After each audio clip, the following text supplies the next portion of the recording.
Katladı pasaportu. Bana verdi, dedim mühür basmıyor musun? Böyle yaptı. Şöyle yaptı. Good. Good. Eyvallah. Ama şöyle düşünün, vizesiz Avrupa. Beşiktaş. Ama annemin katılış şekli şöyle. Hazır siz o kıtaya geçmişken. 1 kilometre kalmış yani, adama diyoruz ki inelim, yürüyelim.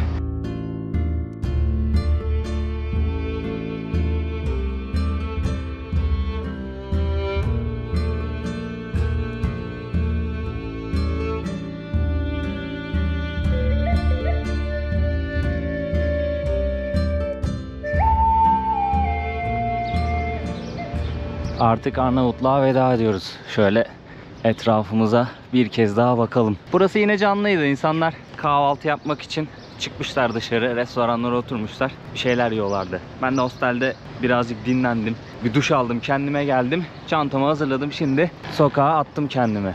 Nereye geldim? Burası İşkodra'nın ana caddesi diyebilirim. İleride bir kavşak var. Orayı görüyorsunuzdur. Böyle heykel gibi, anıt gibi bir şey dikmişler. Orası, onun bağlandığı cadde, bu cadde ana cadde diyebilirim İşkodra'da. Bu videoda Karadağ'a gideceğiz ve Karadağ'a gezmeye başlayacağız artık. Bir otobüs bileti aldım ben. Genelde İşkodra'dan bir yere gideceksiniz, otobüsler geliyor, bu caddede duruyorlar. Hatta şöyle tabelayı göstereyim sizlere. Bu cadde üstünden yolcuları alıyorlar ve o şekilde gidiyorlar. Yani bir terminal yok. Mesela bakın, İşkodra'dan Podgorica'ya gidiyor, yani Karadağ'ın başkentine, otobüs saatlerini yazmışlar. İşte en fazla otobüs 15 dakika bekleyebilir diyor. Mesela tren otobüsü öteki köşeden kalkıyor. Buradan başka bir yere giden otobüs kalkıyor. Böyle bir sistem kurmuşlar. Şimdi bilet satan bir yer yok. Ben hosteldeki çocuğa sordum, işimi garantiye almak için. Dedim ki nasıl gidebilirim Karadağ'a? Biletimi nasıl temin edebilirim bir gün önceden? İşte yer kalmaz, bir şey olur vesaire. Garanti alayım istedim kendimi. Get by Bus diye bir tane internet sitesi önerdi. Gir oradan online bir şekilde al dedi biletini. Girdim siteye. 17 euro bilet fiyatı. 1,5 euro da site kullanım ücreti gibi bir şey aldı. 18,5 euroya geldi bilet fiyatı. Hemen şu köşede de göstereceğim şimdi, turist bilgilendirme ofisi var. Aslında oradan gidip bilgi alıyorsunuz bu konular hakkında, ama dün akşam gittiğimde... Teşekkürler. Çok güzel. Nasılsın abi? Good. Good. Eyvallah. Eyvallah, çok güzel abi. Buradaki herkes hiçbir şey bilmiyorsa çok güzel kelimesini biliyor, abi kelimesini biliyor, birkaç kelime Türkçe biliyorlar. Ne diyordum?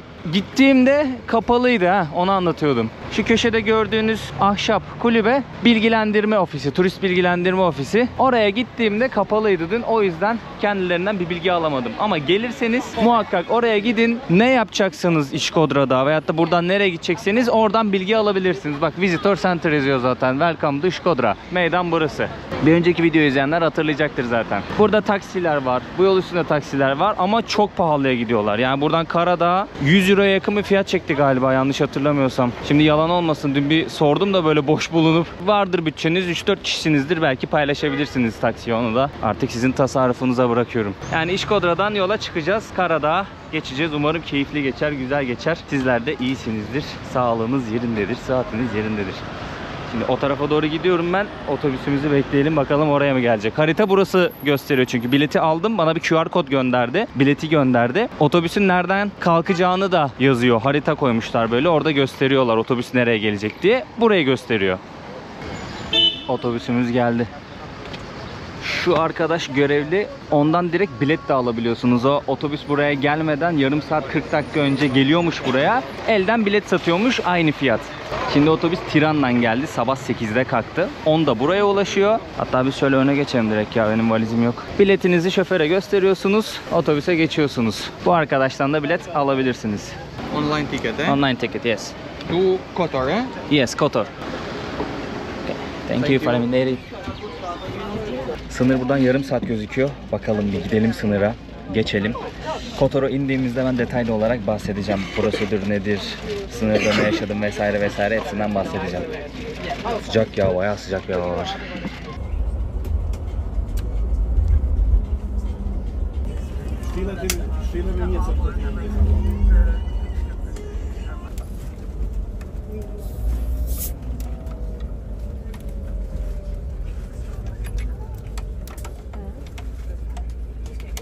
Arkadaşlar şimdi sınırdayız. Karşıda Karadağ gümrük kapısı var. Arnavutluk'tan çıkışı yaptık, bir sıkıntı yok. Otobüsteki diğer yolcuları bekliyoruz. Ha, burada da rota yazıyormuş. 8'de Tiran, 10'da İşkodra, 12'de Podgorica, Budva'ya uğrayacak. 1.30'da 2'de de Kotor. Rota bu şekilde. Burada da araçlar bekliyor. Şimdi bir de karşıda bekleriz bir yarım saat kadar, belki 40 dakika. Ondan sonra yolculuğumuz devam edecek. Karadağ'a giriş yaptık dostlar. Sınır hemen burası. Polis hiçbir şey sormadı. Arnavutluk'tan çıkarken de mühür basmıyorlar bu arada. Onu söyleyeyim. Arnavutluk'tan çıkarken polis işte pasaport sistemi okuttu. Şimdi otobüsün önüne geldim de orada polis bir şey der kaydetme der video. Burada açıklayayım istedim. Okuttu, katladı pasaportu. Bana verdi, dedim mühür basmıyor musun? Böyle yaptı. Şöyle yaptı. Öpücük mü yaptı, dil mi yaptı? Öyle parmağıyla pasaporta bastı, dedim tamam sağ ol. Daha sonrasında otobüse bindik. Karadağ sınırına geldik. Burada işte polise verdim. Sisteme girdi, bir şeyler yazdı. Daha sonrasında mühür bastı pasaporta, geri verdi. Hiçbir şey sormadı. Yani giriş yapmış olduk ülkeye bir sıkıntı olmadan. Hiçbir şey sormadı. Aa, sınır burası. Şimdi buradan önce Podgorica'ya gideceğiz. Daha sonrasında Budva'ya gidecek otobüs. Sonrasında da Kotor'a gideceğiz. Bizim durağımız Kotor. Otobüste gelince birazcık bekliyorsun. Herkes sınırı geçiyor. Ondan sonra tekrardan otobüse biniyorsun. Devam ediyorsun. Biraz vakit alıyor.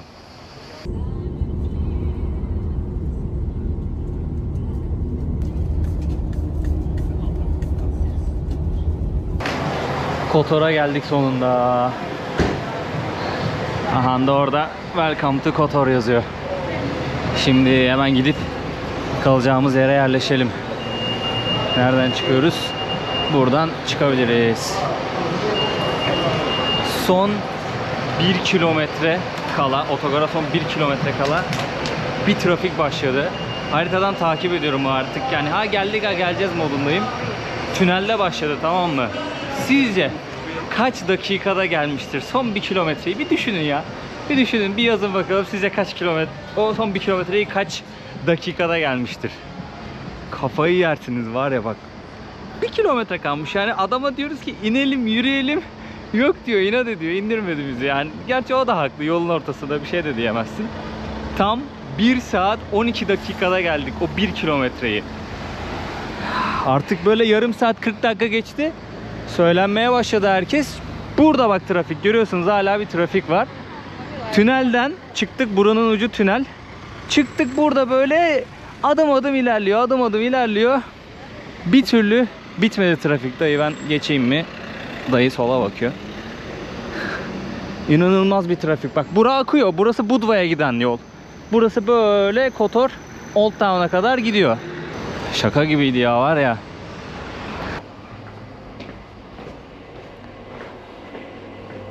Bizim otel burası sanırım. Hello, how are you? Guest house Lovchen? Yes. Ah, perfect. I have a reservation. Okay, the name? Burak Durgun. Odamız 315 numara. Neredeymiş? Koridorun sonunda. 314, 316, 315.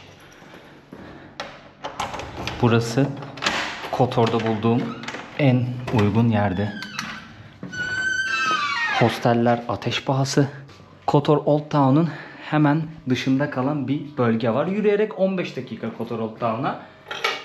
31 dolar gecelik, özür dilerim 31 euro gecelik ödeyeceğim buraya. Daha doğrusu ödemeyi çoktan yaptım. 2 gece kalacağım.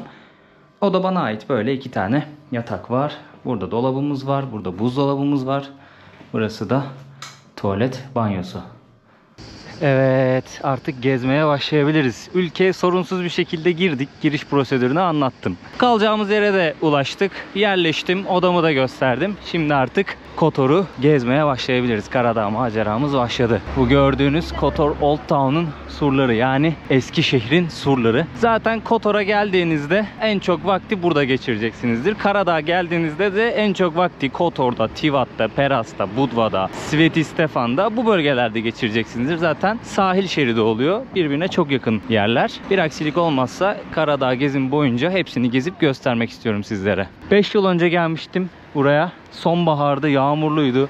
İleride bir park var, orada çadır atmıştım. O zamanlar sessizdi, sakindi buralar. Ama şimdi tam sezonunda geldik, yani yazın geldik. Her yer turist, her yer araba. Ana giriş kapısına geldik. Balkanların en gözde ülkesi diyebilirim Karadağ için. Karadağ'ın da en gözde yerindeyiz şu an. Kotor Old Town. Hemen karşımızda bir saat kulesi var. Birazcık sakinlemiş burası çünkü 5.30'a geliyor akşam. Gündüz vakti eminim çok daha kalabalıktır. Buraya geldiğinizde kafanıza göre gezin. Sokaklarda kaybolun. Müthiş bir dokusu var. Yani baksanıza her yer tam böyle fotoğraflık. Hediyelik eşya dükkanları da gayet güzel. Birazcık gezelim, daha sonrasında birine girer gösteririm sizlere. Türk lirasıyla gezilebilecek ülkelerden biri mi karada? Onu hep birlikte Karadağ serim boyunca göreceğiz. Burası Balkanların en gözde ülkesi desem yanılmış olmam. Mesela karşımızda kokteyller var. Hemen Kotor Old Town'ın göbeğindeyiz. 8,5 euro, 9 euro. Buranın para birimi euro bu arada dostlar. Yani belki ucuza seyahat dediğiniz zaman artık Karadağ'ı listeden çıkartabiliriz. Ya da Türk lirasıyla gezilir mi diye düşünecek olursak belki artık gezilemeyecek, biraz daha böyle masraf yapabileceğimiz ülkelerden biri olabilir burası. Hemen şöyle bir fiyatlara bakalım restoranda. Hazır Kotor Old Town'un içerisindeyiz. Fiyatlardan da bahsedeceğim bu videoda. Şöyle sizlere göstereyim. Kahvaltı diyor 6,5 euro. 7 euroya bir kahvaltı var. Sandviçler 7,5 euro, 8 euro. Pizzalar en ucuzu 9,7 euro. En pahalısı 13 euro. Burada çorbalar var 4-5 euro. Başlangıç tabakları var 12 euro, 16 euro, 10 euro var. Salatalar var 6 euro, 8-9 euro civarı. Burada 12 euro, 16 euroya da salata var. Makarnalar var 300 gram mesela makarna yazmış 10 euro, 11 euro, 12 euro, 15 euro.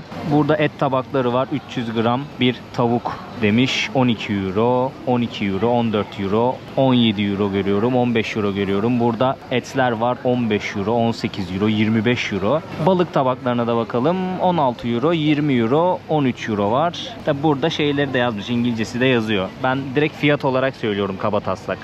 Yani aşağı yukarı fiyatlar bu şekilde dostlar.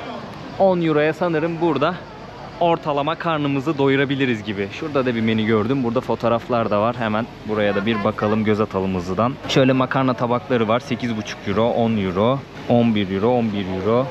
Burada köfte tabağı var 11 euro, 11 euro. Balık tabağı var 13 euro. Burada et tabağı var 11 euro. Burada pizzalar var. Küçük boy 6,5 euro, klasik boy 10 euro. Küçük boy 7 euro, klasik boy 10,5 euro. Yani 10 euroya aşağı yukarı karnımızı doyurabiliriz dediğimde sanırım doğru bir yorumlama yaptım. Öğününüze 10 euro diyebilirsiniz Kotor'da. Burada da bir tane kilise var. Bu 1116 yılında yapılmış bu Çan Kulesi. Bu da 2016 yılında yapılmış. Tahmin ettiğimden biraz daha boş. Ben daha kalabalık olur diye bekliyordum. Sanırım akşama geldiği için vakit. Yani insanlar artık duş almaya vesaireye çekiliyorlar ufak ufak. Akşam yemeğine gelecekler. Birazcık karanlık çöktüğünde burada, hani güneş gittiğinde burası daha da kalabalık olacaktır diye düşünüyorum. Akşam yemeğine geleceklerdir. Bak burada da 20 euro falan diyor ortalama. Restoranına göre değişiyor. Hello. Ama siz öğüne 10-15 euro arası yazın. Kotor Old Town'un içerisinde yiyecekseniz bu arada.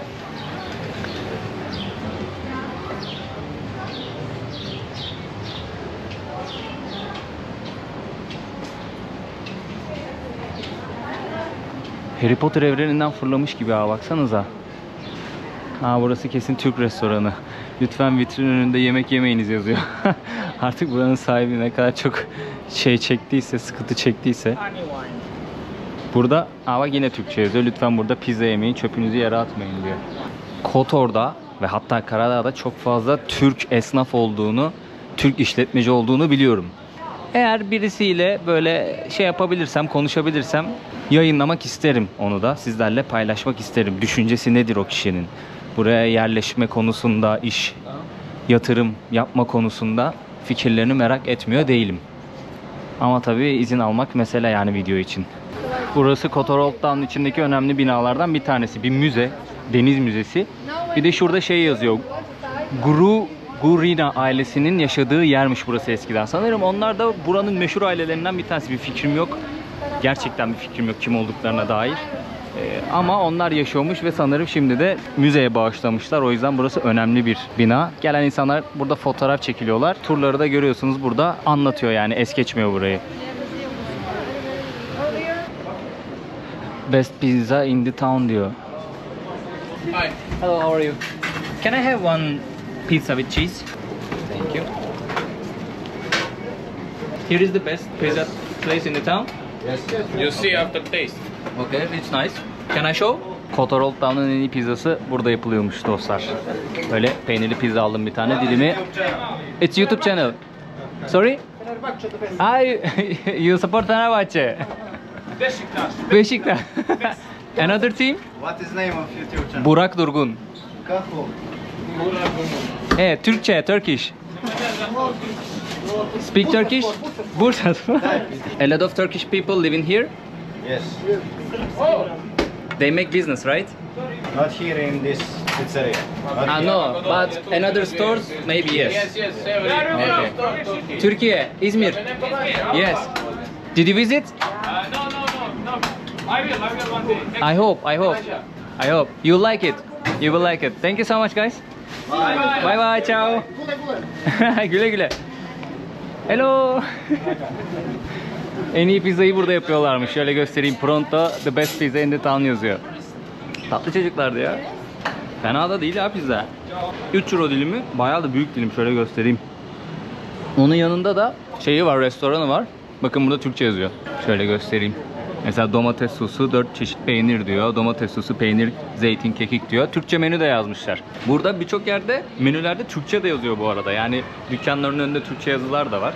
Bayağı bir Türk turist geliyor buraya. Baksanıza tanıyorlar Türkiye'yi. Futboldan da tanıyorlar tabii doğal olarak. Aradığım meydanı buldum. Arkada bir tane kilise var. Aziz Nikolas Kilisesi. Şöyle göstereyim. Burada bir düğün yakalamıştım. Nasıl yakalamıştım? Tam o esnada kolye bileklik satıyordum bu meydanda. Şu ufak şapelin altında kolye bileklik satıyordum. Hemen şöyle göstereyim. Şu köşeye kurmuştum tezgahımı. Buradaki restoranda çalışan garson abi hatta sandalye getirmişti bana. Arada böyle içecek falan getiriyordu.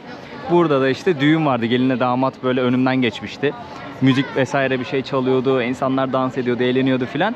Hemen şuraya da bir tane genç böyle bir abla geldi kemanıyla bir başladı çalmaya. Böyle bir saat falan şey çaldı, keman çaldı. Bayağı da güzel müzik yaptı. Dünyaları toplamıştır para olarak. Ben de burada garibim. O gün kaç para kazanmıştım? 10 euro bile etmemişti o gün, hatırlıyorum yani. 10 euroyu yakalayamamıştım. Tam buradaydım ha böyle. Abla arada selam veriyordu falan böyle mola verdiğinde. Ben de satış yapıyorum ya burada, hani esnaf kafası. Sokak satıcısı mantığı ile bir diyalogumuz olmuştu. Çok yetenekli ablaydı ama ya. Bu hikayeyi anlatmak için bayağı bir dolandım. Sonunda bu meydanı buldum. Buranın şöyle bir güzelliği var. Yani vaktiniz varsa sokaklarda kafanıza göre gezip dolaşıyorsunuz. Keyifli oluyor yani. Bir dokusu olduğu için buranın sıkılmıyor insan etrafı izlerken. Binalara bakarken, fotoğraf çekerken.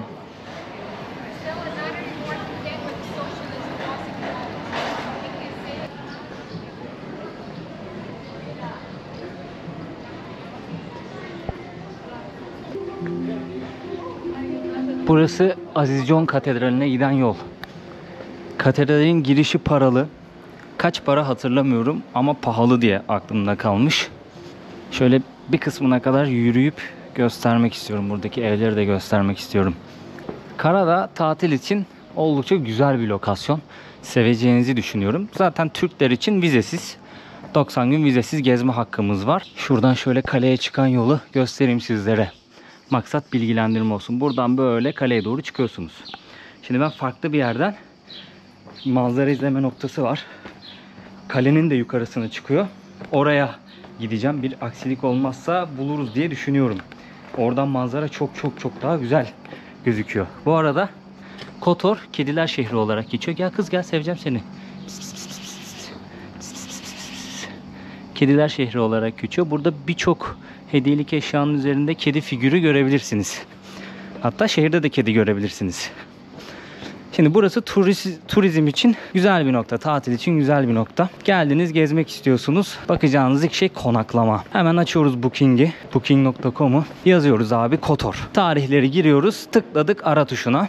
Burada şimdi sezonda konaklama aşağı yukarı 80 Euro'dan 70 Euro'dan başlıyor diyeyim ben size. Yani sezonun dışında gelirseniz, yani sonbahar gibi gelirseniz, işte ne bileyim kışın ya da ilkbaharın başlarına gelirseniz çok daha uyguna konaklama sağlarsınız. Ama tam böyle ilkbaharın sonunda ya da yaz sezonunda gelirseniz çok yüksek fiyatlara konaklama bulmanız mümkün. Kalabalık. Yani başka da bir açıklaması yok bunun. 70 euro 80 euro diyeyim ben ortalama. Ben mesela çok uyguna ve biraz da böyle şansa buldum. Ne kadara buldum? 30 euro. 1 euro da şehir vergisi var. 31 euro. Konaklama ücreti gecelik ödüyorum ama normalde baktığımda hosteller bile gecelik 50 dolar mesela. Hostel dediğimde paylaşımlı oda bu arada. Bilmeyenler için söyleyeyim. Bu arada şeyin dışına çıktık. Old Town'un dışına çıktık. Paylaşımlı odada kaldığınız takdirde bile 50-55 eurolardan başlıyor fiyat. Otele gidiyorsanız dediğim gibi 70-80 eurolardan başlıyor. Konaklamayı hallettiniz. Planı programı çıkardınız. Geriye işte yeme içme harcamaları kalıyor. Restoran fiyatlarını gösterdim size. Öğün için 10-15 euro arası dedim. Tabi harcamanız tamamen size bağlı. Daha düşüğe de denk getirebilirsiniz. Daha pahalıya da denk getirebilirsiniz. Ya aşağı yukarı böyle bir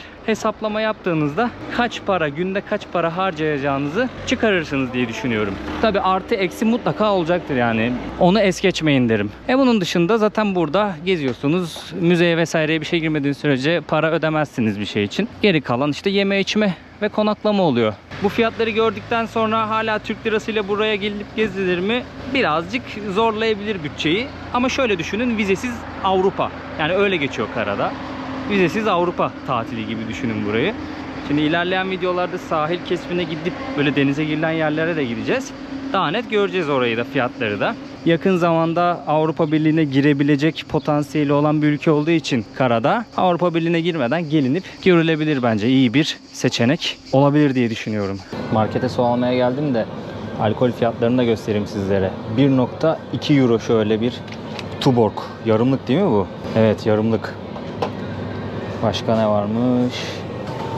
Burada bir tane Çek birası var. 1.35 euro yarımlık. 1.15 euro bu. 1.39 euro. Bu da Prag birasıymış. Şöyle 33'lük Heineken var. 1 euro bunun fiyatı. 2 litrelik biralar var. 2.19 euro. Pilsener diyor. Burada başka bir markanın 2 litrelik birası var. 2.69 euro diyor. Burada farklı bir marka var. Yine 2 litre 2.15 euro. Karadağ'ın kendi birası 1.19 euro. Yarım litre.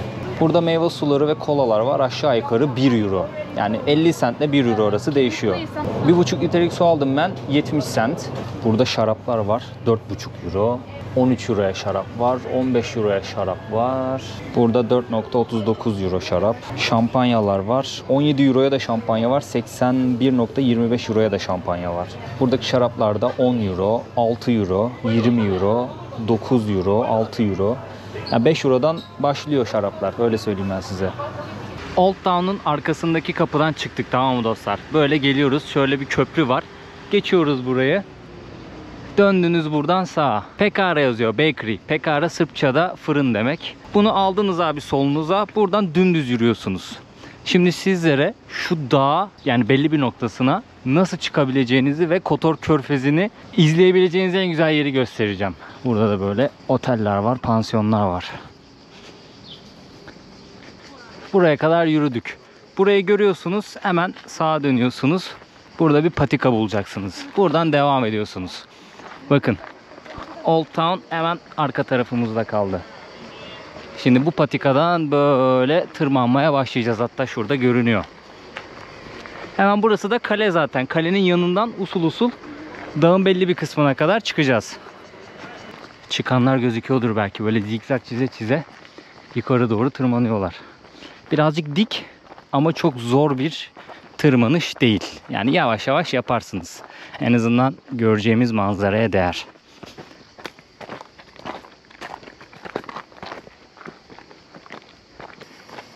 Ne güzel meyve vermiş. Bayağı da var ha. Yavaş yavaş tırmanıyorum. Bakın ta aşağıdaydık. Yavaş yavaş yukarı tırmanmaya başladık. Yürüdüğümüz her patikada bir kestirme buluruz. Şöyle çaprazdan çıkıyorum ama siz yapmayın. Ne olur ne olmaz.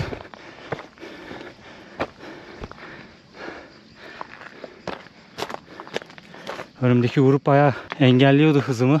Güneşi dağın arkasına geçmeden yakalamak istiyorum. O yüzden dedim ki biraz hızlanayım. Baktım geçemiyorum. İnsanlara rahatsızlık da vermek istemedim. Kestirme buldum. Çıktım oradan.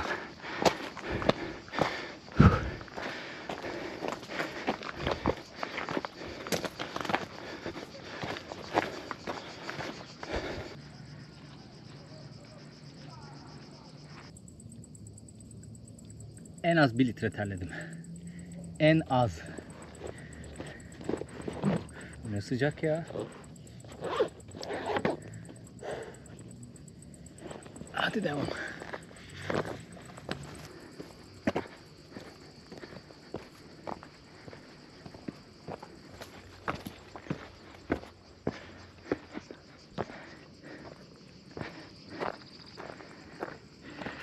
Kale ve Kotor Körfezi ayaklarımızın altında. Birazcık puslu yalnız ha. Güneşin de tabii etkisi var. Orada bayağı bir yansıma yapıyor. Ben de çok net göremiyorum. Burası güzel bir nokta manzara izlemek için. Çok fazla tırmanmanıza gerek yok. Bakın şuraya kadar çıksanız yeterli. Çünkü patika daha devam ediyor. Ben bayağı yukarı çıkmıştım. Ama oraya kadar çıkınca şu sırt manzarayı tam olarak görmenizi engelliyor. Mesela burası daha güzel bir manzara. Yükseklik de tatmin edici. Yani her şey ayağınızın altında. Kaleyi de görüyorsunuz. Arkada Kotor şehrini de görüyorsunuz. Körfezi de görüyorsunuz. Ve önünüzü kapatan bir sırt yok.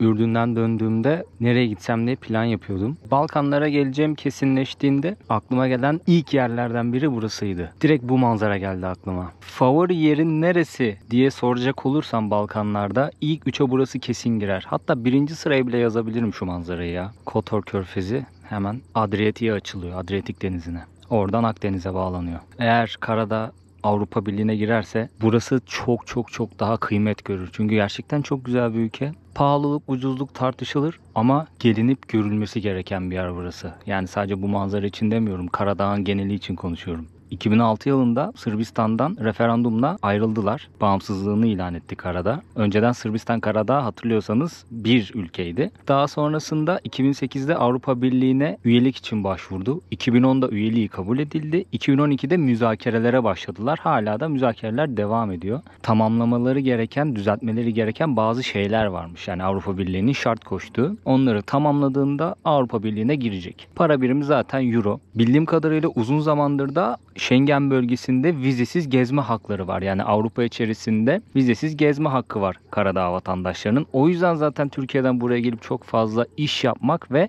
vatandaşlık almak istiyor insanlar. Oltan'da birkaç tane abiyle konuştum buraya gelmeden önce. Türkler buraya yerleşmişler. İşletmeleri var. Video da çekmek istedim ama rica ettiler. Hani video çekmeyelim, normal sohbet edelim diye. Ben de doğal olarak yani ısrar etmedim, kırmadım.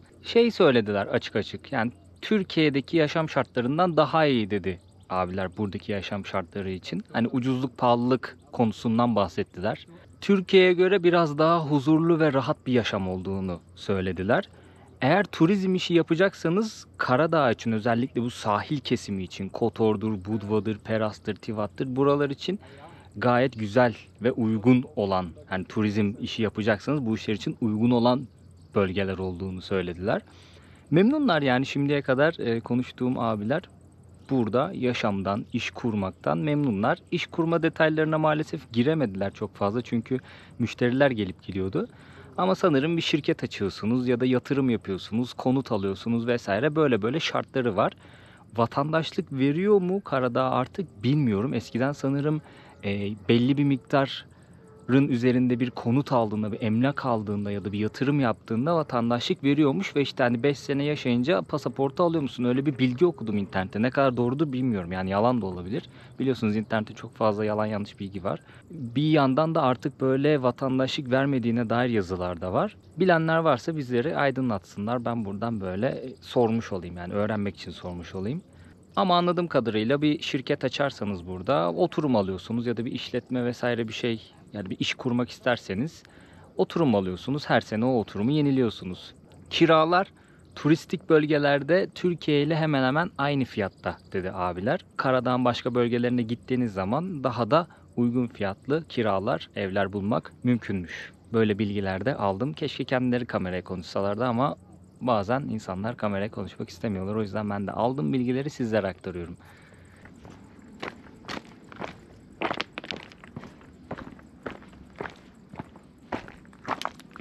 Ola ki buraya gelen varsa ve bu manzarayı izlemek istiyorsa gözü hiç korkmasın bu rotayı yapmak için. Yarım saatte çıktım ben buraya. Hadi siz biraz daha yavaş çıkın, 1 saatte çıkın. Daha uzun süreceğini sanmıyorum. Yani benim bulunduğum yere kadar gitseniz Gördüğünüz manzara ne kadar güzel. Yani yolun yarısında bile, şurada bile durup izleyebilirsiniz manzarayı. Şahane bir anı olacaktır sizler için. Çok güzel bir manzara izlemiş olacaksınızdır. Ama dikkat edin, gün battıktan sonra karanlığa kalmayın. Yani size tutun ta şu tepenin oraya kadar çıkın demiyorum. Ben ilk geldiğim zaman oraya kadar çıktım. Dediğim gibi o tepe kapatıyordu manzaranın büyük bir kısmını. Tabii bu ders oldu. Şimdi daha güzel bir yerden manzara buldum. Yani yolu düşen olursa buraya kesinlikle tavsiye ediyorum. Bu manzarayı izlesinler. Kaçırmasınlar. Ve gördüğünüz gibi ücretsiz patikadan çıktım. Yani kale hemen aşağıda. Büyük ihtimal dünyanın parasını alıyorlardır kaleye girmek için. Tarihi yapıdır. O ayrı bir konu. Merakınız vardır. Ziyaret etmek istersiniz. Eyvallah. Ama bütçeniz yoktur. Kardeşiniz gibi yapmak istediğiniz, manzara görmek istediğiniz sadece. Sizlere nasıl çıkılacağını gösterdim buraya. Ne kalabalık ya. Vay arkadaş, pini koparan markete gelmiş. Çok kalabalık. Ne diyor? 150 gram 1,5 euro. Beyaz peynir. Meyve suyu alalım kendimize. Burada elma suyu var, portakal suyu var. Naranja yazıyormuş. İspanyolca'da da naranja demek portakal. Ne kadarmış?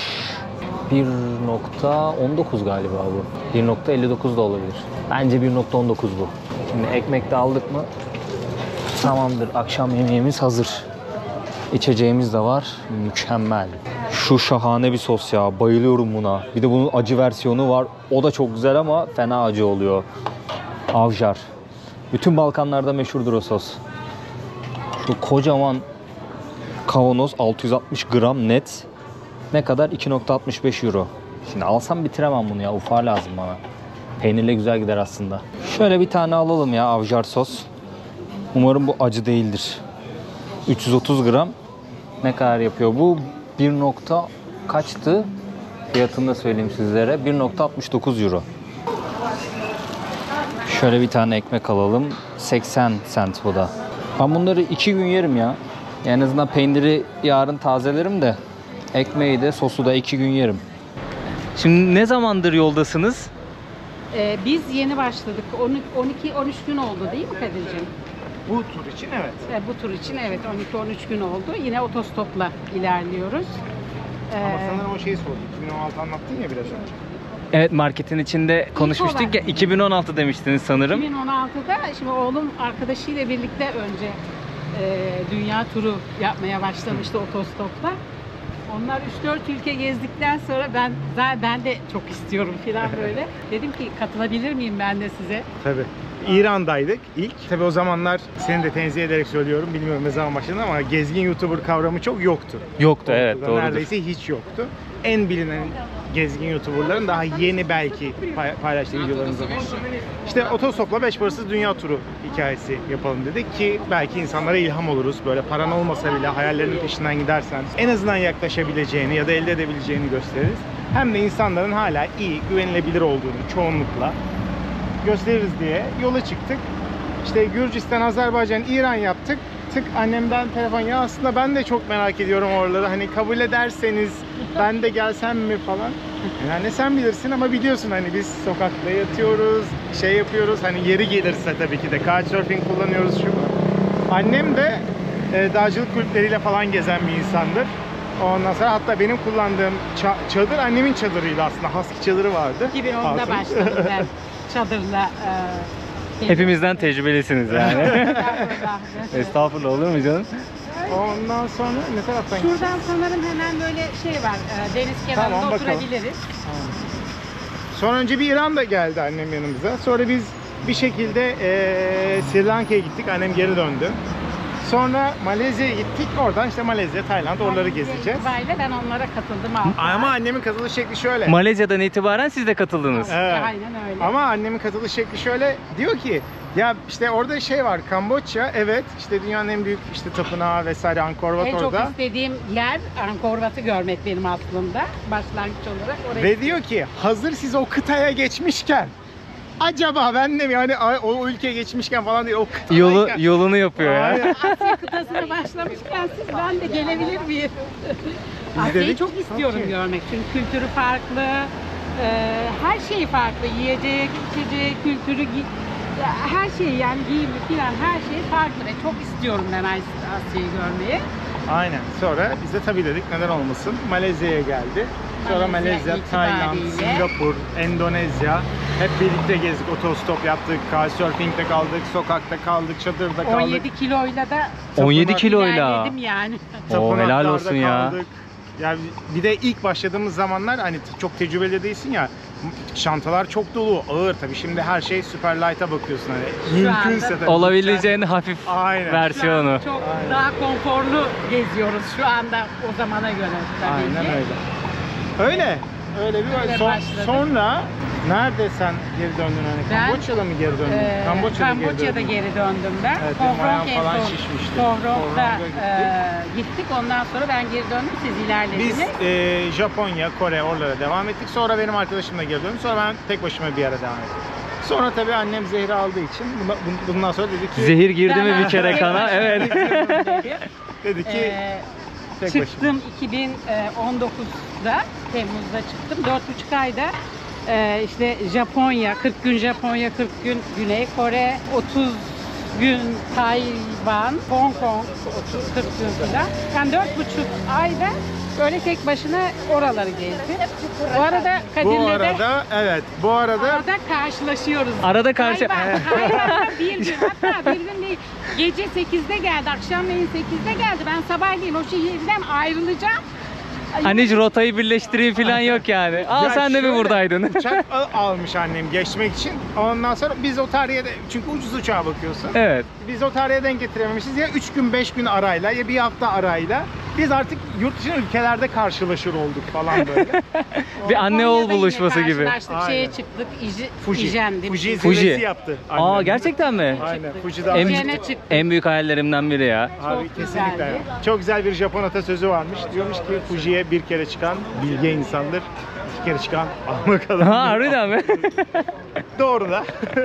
Çok da güzel. Kesinlikle çıkmanı da tavsiye ederim. O zaman Ama zor. İnerken çok dikkatli ol. İnerken aslında hayati tehlike var. Biz inmeden 2-3 gün önce birisi hayatını kaybetmiş. Çünkü çakıl yani taşlar çok oynak.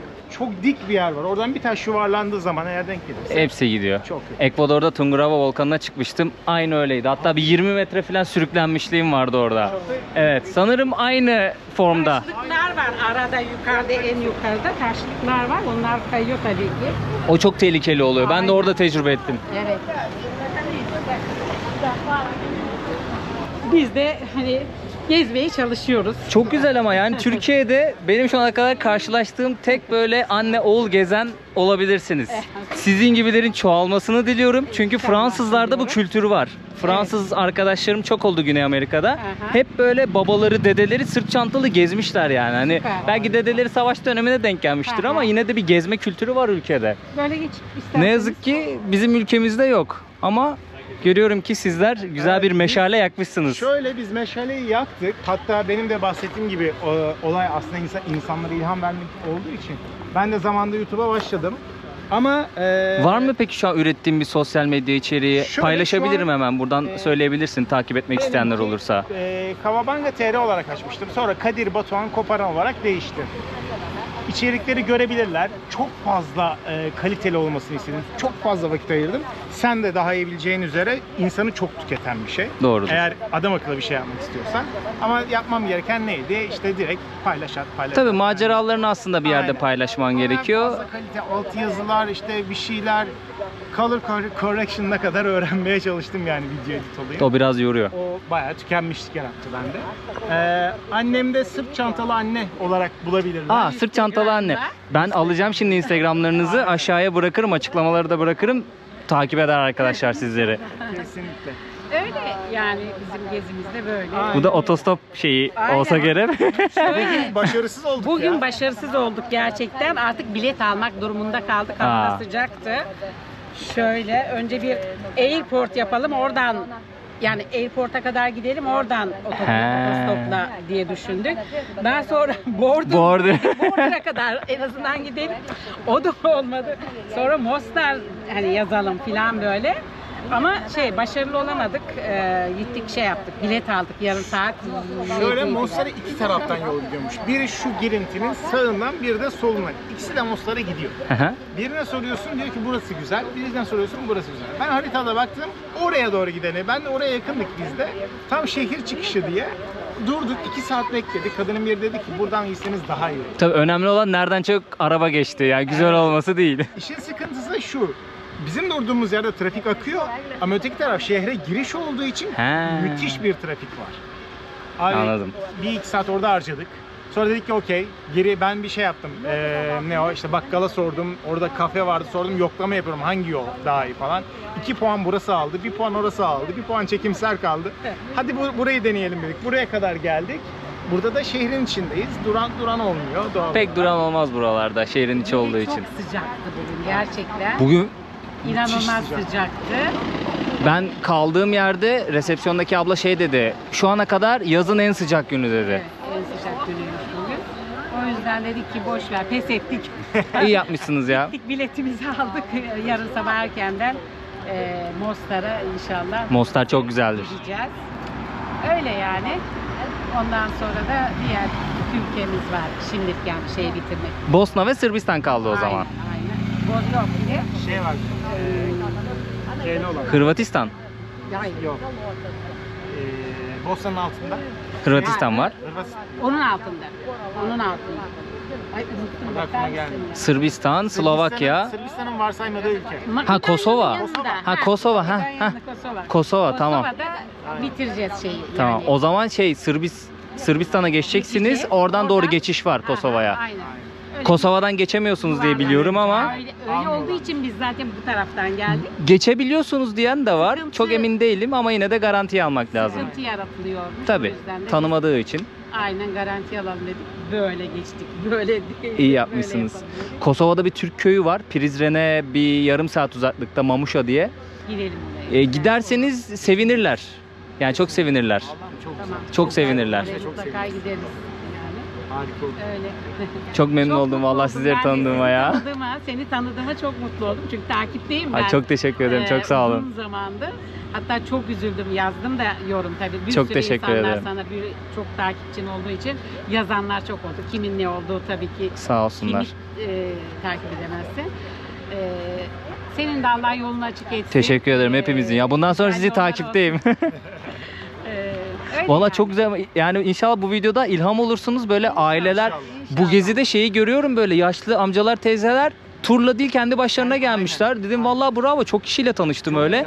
Ufak ufak kırıyoruz bu seyahat şeyini. Yani güzel bir kültür oluşturabiliriz umarım. Kesinlikle inşallah. İnşallah. Çünkü yol insanları yani herkese değil. Eskiden ben öyle düşünüyorum. Yol işte herkese bir şey kadar.